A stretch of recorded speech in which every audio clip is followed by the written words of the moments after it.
Sweet அப்பம் எப்படி செய்கிறதுன்னு பார்ப்போம். இதுக்கு 1.5 கப் அளவுக்கு பச்சரிசி எடுத்துக்கோங்க.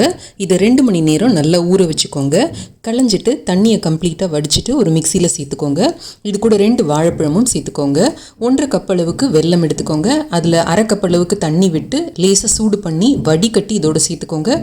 கூட 5 ஏலக்காயும் சேர்த்து அரைச்சி ஒரு பாத்திரத்துக்கு மாற்றிக்கோங்க. இப்போ 1/2 கப் அளவுக்கு அவலை பொடி பண்ணி இதோடு சேர்த்து நல்லா கலந்து 2லேருந்து 3 மணி நேரம் புளிக்க விட்டிங்கன்னா நல்லா கெட்டியாயிடும்.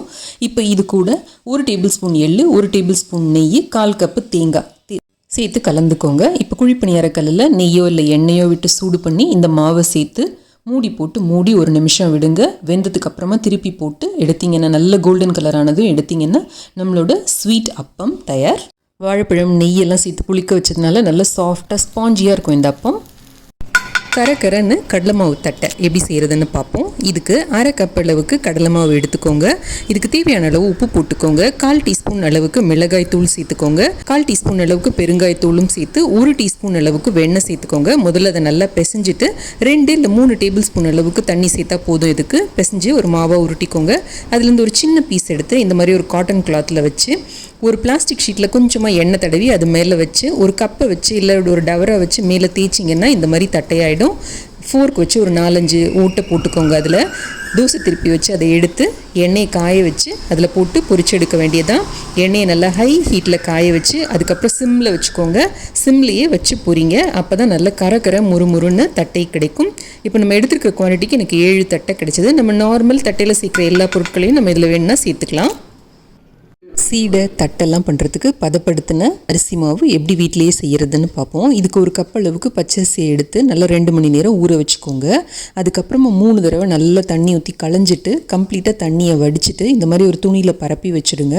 ஒரு 1/2 மணி நேரம் கழித்து இப்படி தொட்டு பார்த்தோம்னா கையில் 4-5 அரிசி ஒட்டணும். அந்தளவுக்கு ஈரம் இருக்கிறப்ப மிக்சியில் போட்டு கொஞ்சம் கொஞ்சமாக போட்டு இந்த மாதிரி நல்லா பொடி பண்ணி எடுத்துக்கோங்க. இந்த மாவு நமக்கு புட்டு, அதிரசம், கைமுறுக்கு, சக்கரை அதிரசம் எல்லாம் பண்ணுறதுக்கு சரியாக இருக்கும்.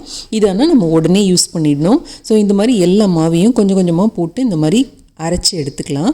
இப்போ இந்த மாவை பதப்படுத்துறதுக்கு நம்ம ஒரு கடாயில் போட்டு அதை ட்ரை ரோஸ்ட் பண்ண போகிறோம். இந்த ஈரமாக இருக்கிறப்ப மாவு பிசுறாக வரும். நம்ம இந்த மாதிரி ஒரு கோடு வரைஞ்சோம்னா அது ரெடி ஆகிடுச்சு அப்படின்னா அந்த கோடு பிசுறு இல்லாமல் வரும். அப்போ நம்ம தெரிஞ்சுக்கலாம்.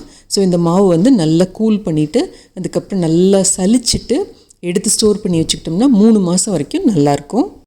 எல்லா பட்சணமும் இதை வச்சு செய்யலாம். இக்காத சீடை செய்யறதுக்கு இந்த சிம்பிள் டிப்ஸை ஃபாலோ பண்ணிங்கன்னா போகிறோம். அதுக்கு 1 கப் அளவுக்கு பதப்படுத்தின அரிசி மாவு எடுத்துக்கோங்க. இது வறுத்து சலிச்ச அரிசி மாவு. இது கூட வறுத்து பிடிச்ச உளுத்த மாவு அதையும் சலித்து எடுத்துக்கோங்க.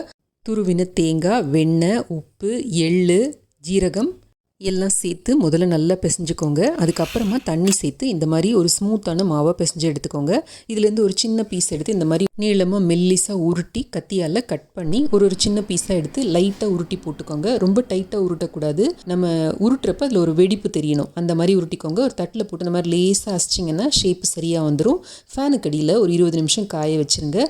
இன்னும் ஃபுல் ப்ரூஃபாக வேணும்னா ஒரு ஊசி வச்சு எல்லாத்தையும் ஒரு இது குத்தி விட்டுட்டிங்கன்னா வெடிக்கவே வெடிக்காது. சின்ன கடாயில் எண்ணெய் வச்சு ஒரு சீடையை பொரித்து பார்த்துட்டு அதுக்கப்புறமா பெரிய கடாயில் எண்ணெய் வச்சு நீங்கள் பொரிக்க ஆரம்பிக்கலாம்.